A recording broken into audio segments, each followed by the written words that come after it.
Superintendent for the school system, Amanda Hester. Hello. Dr. Very nice Amanda. to see you. Yes, thank you very much. And we want to welcome you to Nelson County. We're looking forward to a lot of success and lots of parents in the audience, grandparents, and family members of kids. So, we're looking forward to the interactions this coming year and next budget session and beyond. Yes, So, I'm very excited. So I don't want to take from your meeting, Nope. but I appreciate the introduction and I'm looking forward to getting to know everybody, meeting everybody and working with you. So I appreciate the opportunity. Thank you so much. And thank you for being here and active participants. Perfect. So thank you. Thank you so much.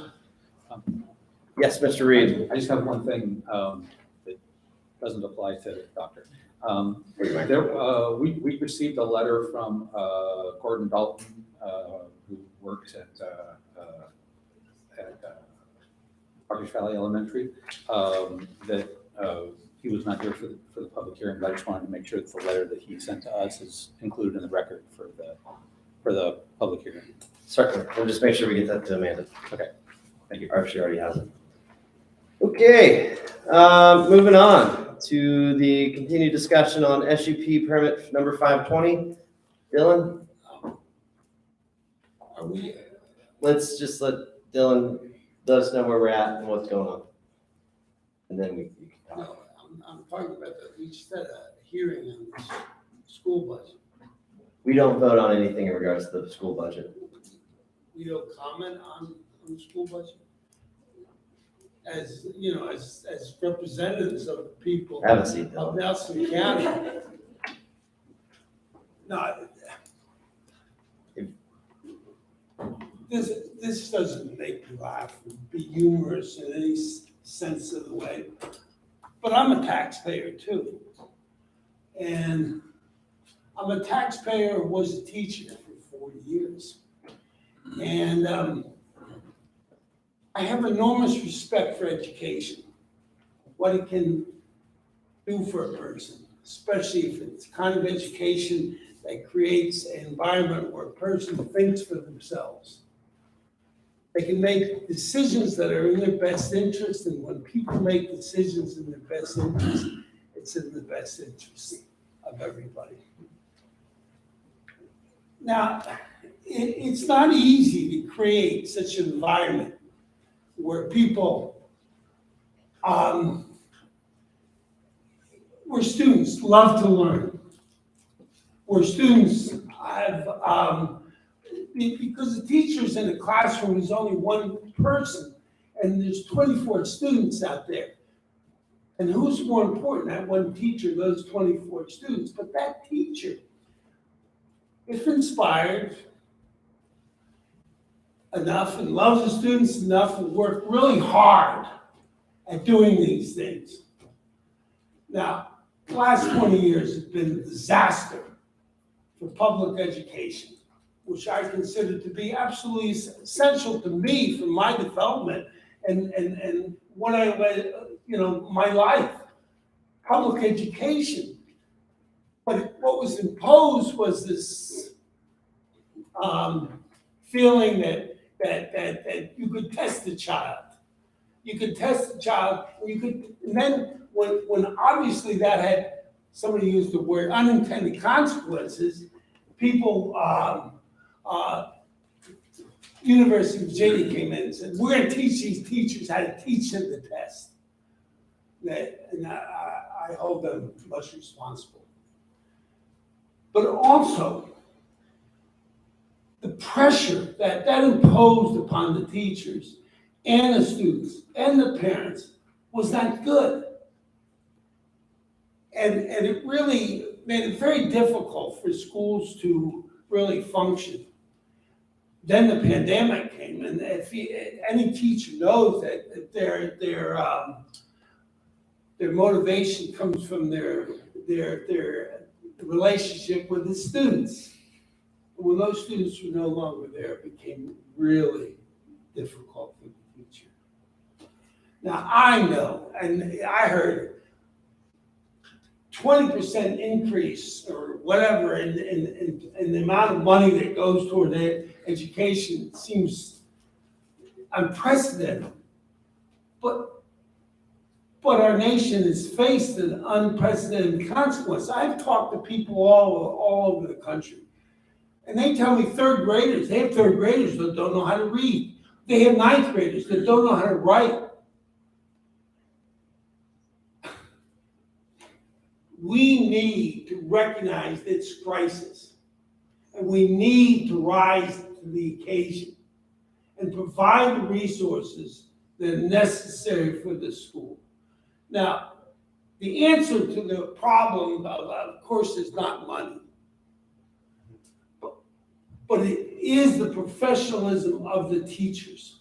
And that the teachers realize that they can problem solve and create a situation of a love of learning. And as a taxpayer, as a parent, as a citizen, I want you to think about that.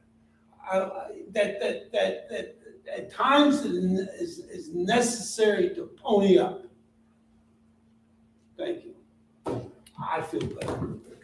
Okay, moving on to SUP, Dylan.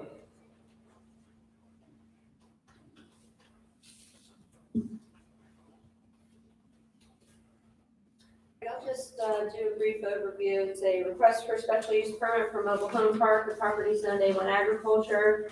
In total is just over 204 acres, owned by Shimp Inc., or the contract purchaser, owned by Francis B. Green Living Trust. Property is currently vacant. The original site plan showed a configuration of 51 mobile homes. Some updates since your last board meeting. We did receive a revised drawing this morning, reducing the number of units from 51 to 28. The 25-foot spacing increased to 30 feet spacing, and the 35-acre open space, as recommended by the Planning Commission, was reduced down to about 5 acres.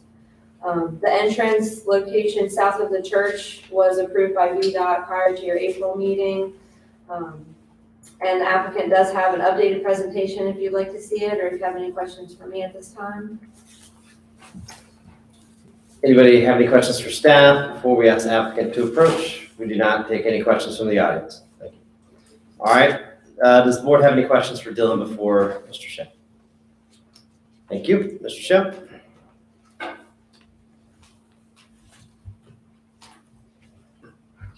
Good evening, everyone.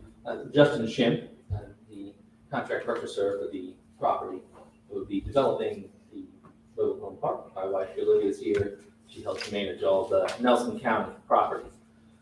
I'll have a very brief presentation to show you. I want to quickly go through and address a couple of comments. Many of these came up at the previous meeting and were discussed. This is the public that's here and has asked these questions. I think they should be touched briefly. But one thing I heard is a comment to the effect of, well, this might be seen from Route 29. We have it on the mobile home park, but on the street further. And there is, it's, unsightly, there's a lot of stuff around. I've got lots of stuff in my yard too. It's all nice and shiny. It's new. I can afford it. Not everyone can. And so I just think we gotta be a little bit cautious about judging people if you haven't walked a mile in their shoes. I've been working this a long time, housing projects. I do for the last 10 years, trying to get ways to get housing in communities. And if you go in with a preconceived notion of what you think is good for somebody, you're missing out on what they think is good for themselves. And if you ask folks who live in Southwood, and Habitat's redeveloping, up in Green County, some mobile home parks being moved around, those folks like that just fine. And we just want to make sure we just acknowledge that sure, in hypothetical scenario, should everyone be able to buy 2 acres, build their own home, build their own equity? Yes. That's the hypothetical, it's not real. And so this proposal is as a result of my understanding over the last decade that that's not true. So they have to respond to what people can get into. So, part of the beauty of the site to me was that even though I don't think we should be hiding people who aren't rich, it is out of the way, it's next to church, and I'll admit it's close to that. But otherwise, it's a long ways from any other residence. So it's tucked in there, which is good for the folks who live there, and hopefully something that people who live around here will appreciate. There's no access to Old Ridge roads, for the record. Do not get from this area up to, especially permit zone in, you can't go across the creek and make that connection. the geology of the relationship between streams and aquifers is well known. I could bring a variety of geology and tell you that big stream forms a break. The other thing important to think about these, in this situation, you've got, or now, 28 homes. They all have drain fields. So the water comes out of the ground, it goes into someone's house. It goes back in. It's a recirculatory kind of process. There is not groundwater loss from these sort of uses because the recharge is roughly equivalent to what comes out of the ground. All that water finds its way through natural processes of water moving in earth back to the creek. So we're not taking from the creek, we're not changing aquifers, we're not depleting things because we're just discharging in the same place it came from. Important to know. As it was noted by Dylan, VDOT did look at this entrance, they approved it. They are requiring me, anything above 10 units, to build a left-hand turn up at the church, and then down on the south, another left-hand turn lane, so folks can safely make U-turns in 29. That's the challenge of this project, is it's expensive. If not for those, this could be a smaller project, but there has to be some scale. What I've done to address the scale is I've removed area from the open space, which I'll go over map in a minute, to allow me to do a couple buy right houses there that essentially will generate some additional revenues to pay for that particular improvements. So my project is now not all affordable. It would be a mix of 6 to 10 standard rental rate, 2 to 3 bedroom houses that would be $15, $16, $18 a month, and then the mobile home park adjacent. So for those curious, I'll be invested a couple $1 million in those houses in addition to the mobile home park. It's an expensive investment. It's not one that I'm going to treat lightly and think, oh, well, let the mobile home park run amok after I've spent $2 million on these other rental houses that are helping basically subsidize the cost of the VDOT required improvements. So I've tried to take into account what I heard last time, concerns of density and the spacing, and try to blend, a mix here. But I'll go to my presentation quickly, just to show the maps and the thing, folks. You received this earlier, and basically there's no particular change in the application, simply we've reduced the number. So there are 28, and I'll zoom in a little tighter here.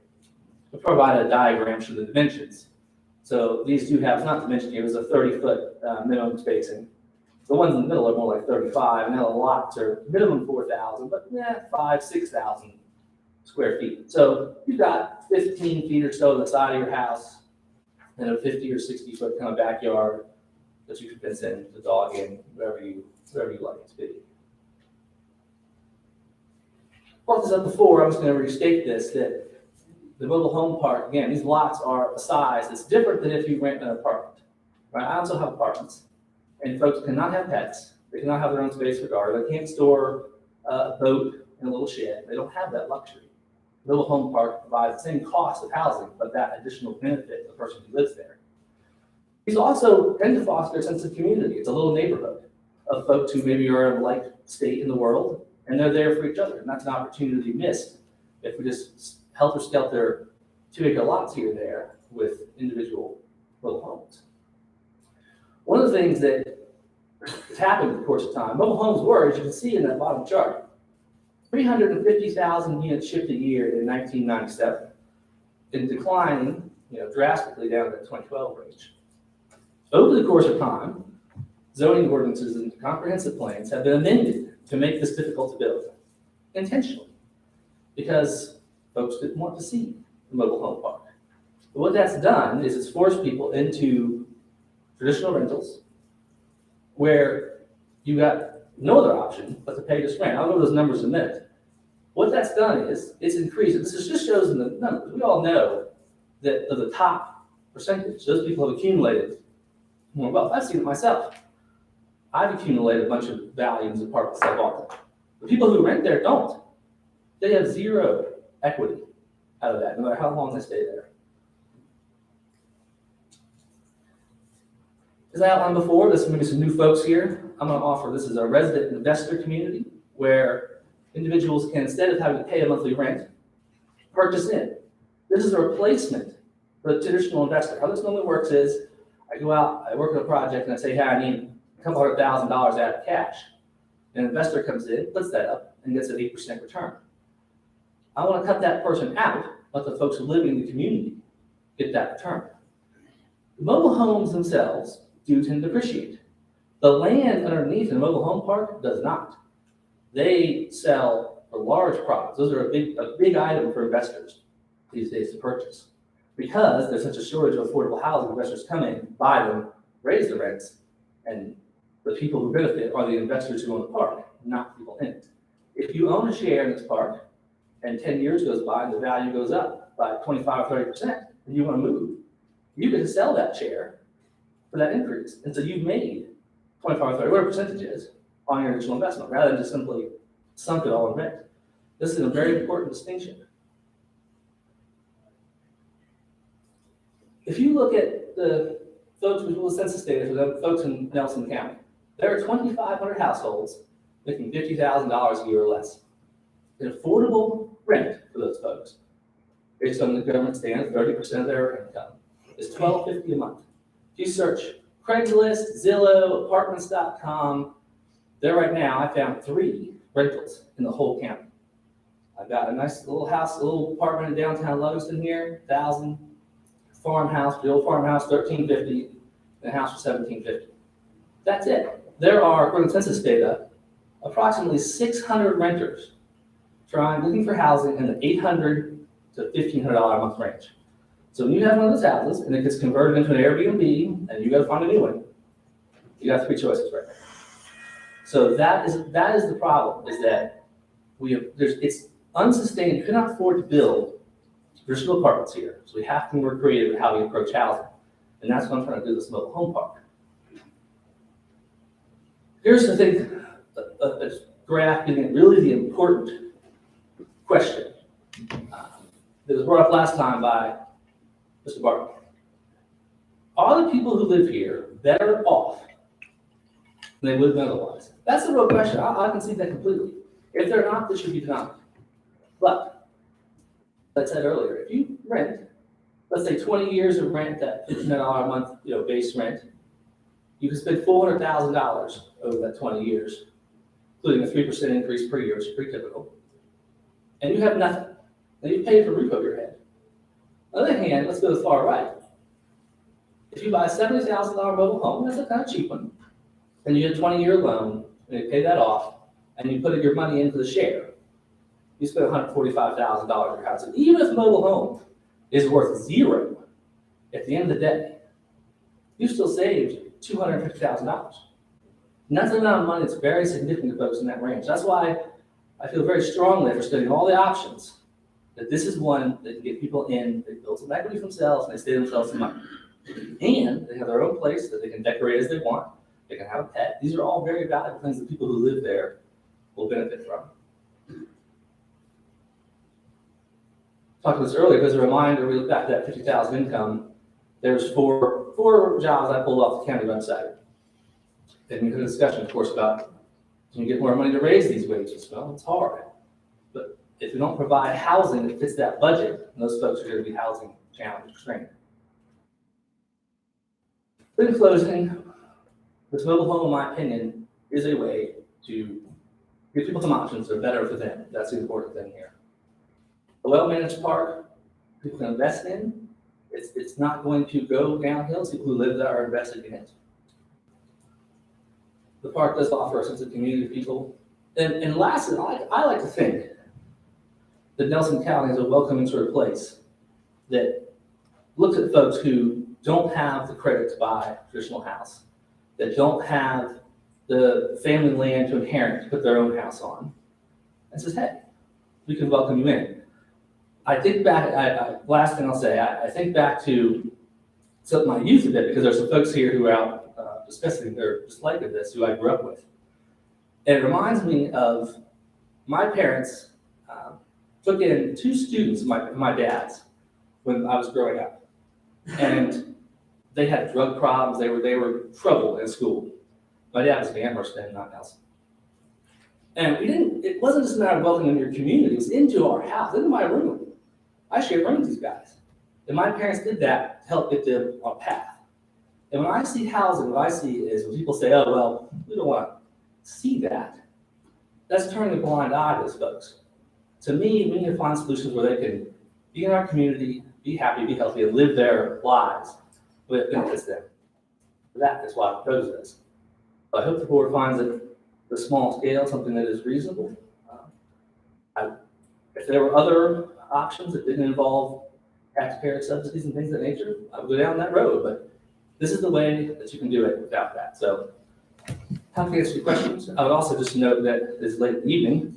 You do have 12 months in the original hearing to take action on this, so if the board feels that's appropriate to consider it further, I won't take offense to that. You do have that ability, and it is 9:30 or 9:45, something like that. So, but thank you, I'm happy to answer questions. Any,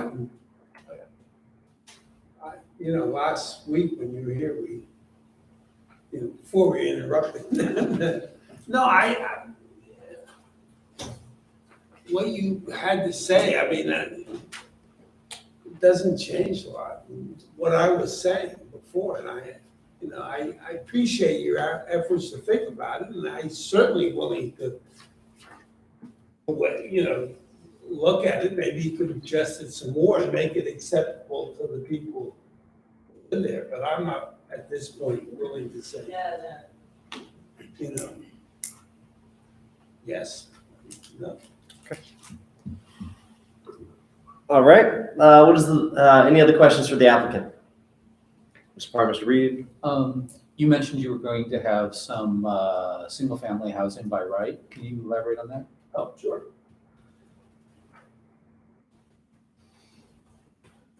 So there used to be more units along this edge here and more open space. And so what my plan is to put some down in this area, kind of overlooking the creek. I have a number of by right development rights here. And so I would use some of those to place some rental housing along this zone.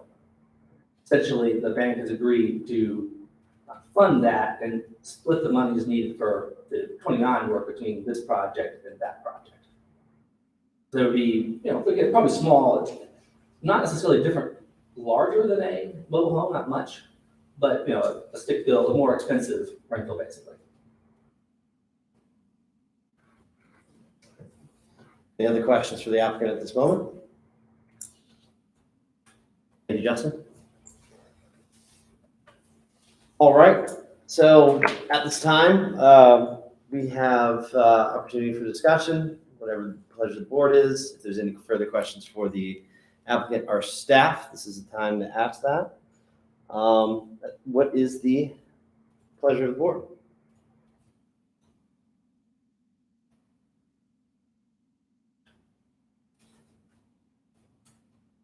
Who's going first?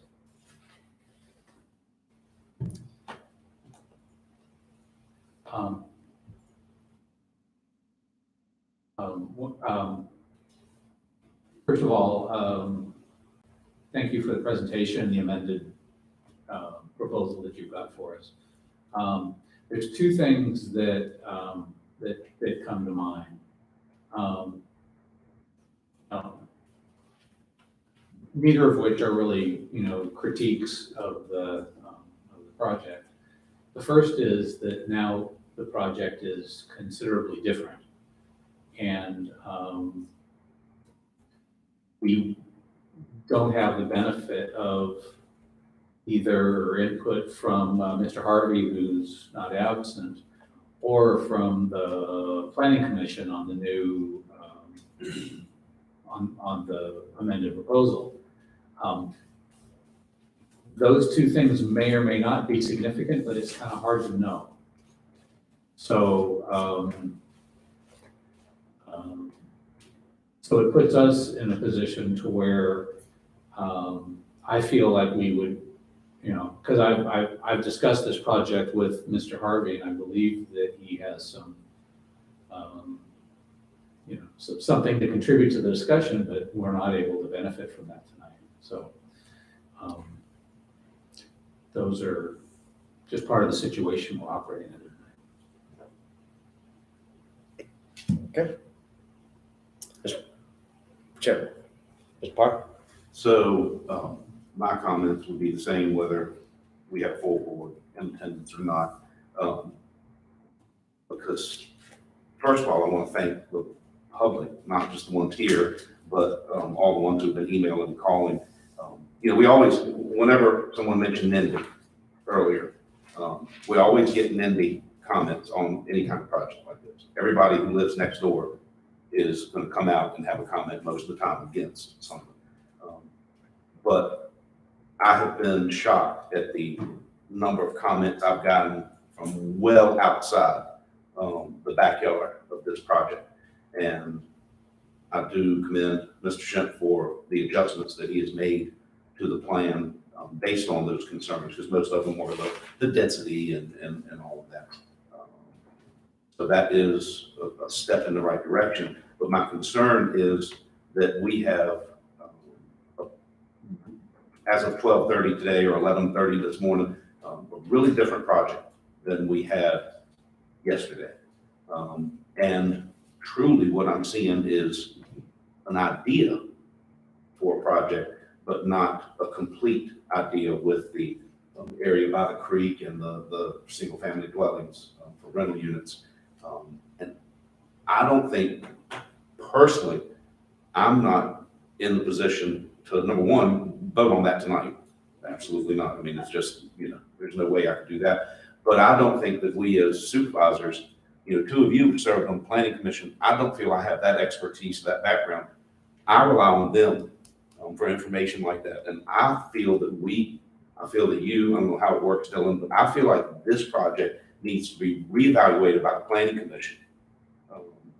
And we should not take any action on it at this time, because it's a whole nother project than it was yesterday. Okay. Mr. Martin?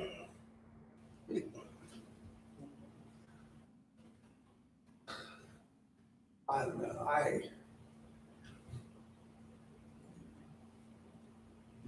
don't know, I've made my comments before. Okay. And, it's like, I think anything we do should stand on its own merits. Tonight I've witnessed a lot of pressure in various, not this group, the other group that was here before. And I wish that as a democracy, we could act on the merits of what is being suggested. And I don't think this reaches that criteria. So common sense says no. I got you. All right. So we have a suggestion to defer. I guess Mr. Reed, yours was a semi-suggestion to defer. Correct? To the planning commission. Yeah, I'd like it to,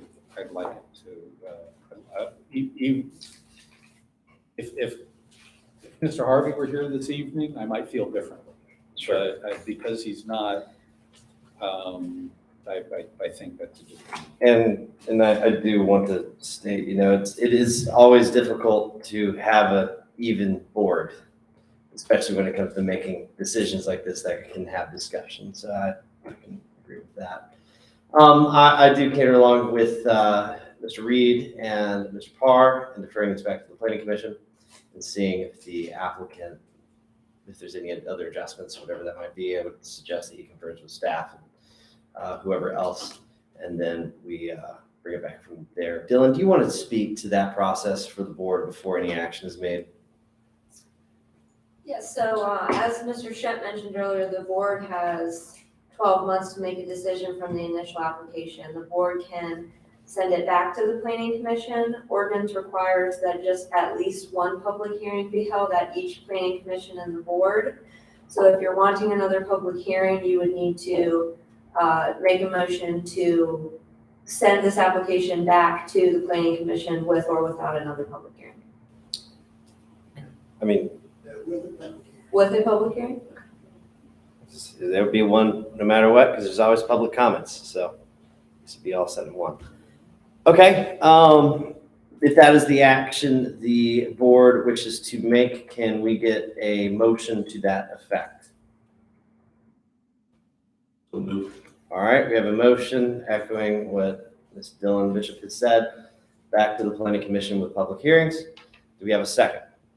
I'll second. Second for Mr. Reed. Any further discussion?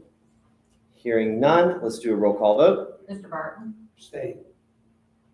Mr. Carr, Yes. Mr. Reed, Yes. Mr. Rutherford. Yes. Thank you. All right, moving on, we have to discuss timeframe for the budget.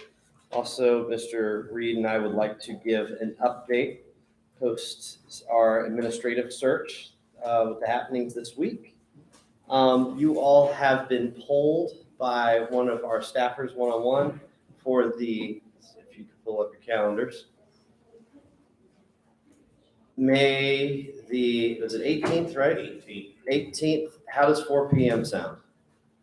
Kip, Yes. are you okay with that? Ernie, are you okay with 4? Mr. Parr, is 4 o'clock all right with you? Yep. On the 18th? So we need a motion to continue this meeting to May the 18th at 4 I p.m. so move. We have a motion for Ms. Barton. Do we have a second? I'll second. Second for Mr. Reed. Any discussion? With vote of acclamation, all those in favor say aye. I abstain. Let the record show Mr. Parr has abstained from continuing the meeting. See y'all later. Oh, wait, we haven't. It's too late now. So we make motion to close the meeting. We just did. We did that. We adjourned.